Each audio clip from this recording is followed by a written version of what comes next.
Hola, hoy en Doctor Computer nos trajeron esta impresora Epson L395. Trae tres problemas: 1 es un tiradero de tinta, 2 almohadilla llena y 3 reseteo de almohadilla.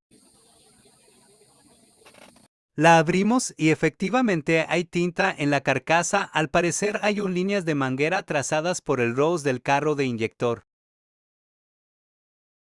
A simple vista vemos que le hace falta mantenimiento, es muy sucia. Efectivamente están trazadas, qué raro, toca cambiarlas. Yo le pondré unas que tengo para que al cliente no le salgan caras si ustedes no tienen pedanías en línea con la marca de su impresora. También tiraba tinta por acá por los depósitos, así que verifique, retire 4 tornillos y levante la carcasa y luego otros 4 tornillos que sostienen los depósitos de la tinta.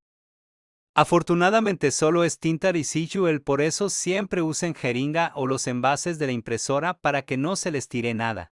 Ya aprovechando, le di su buena limpieza y limpie los depósitos y tapas con alcohol isopropílico. Una vez limpios, hay que poner de vuelta los tornillos y enseguida la carcasa que los sostiene. Tiene que encajar bien y hacer un clic, señal de que ahí es. Listo, ahora pones los tornillos de vuelta, llevan en total 4. Uno aquí, otro, y aquí el tercero y el último, el cuarto. Y ahora si las tapas limpias, va quedando facherita.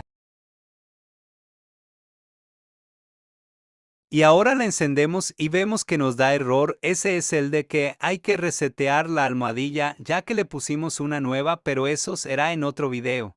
Listo, una vez que la reseteamos, la encendemos y mandamos a imprimir.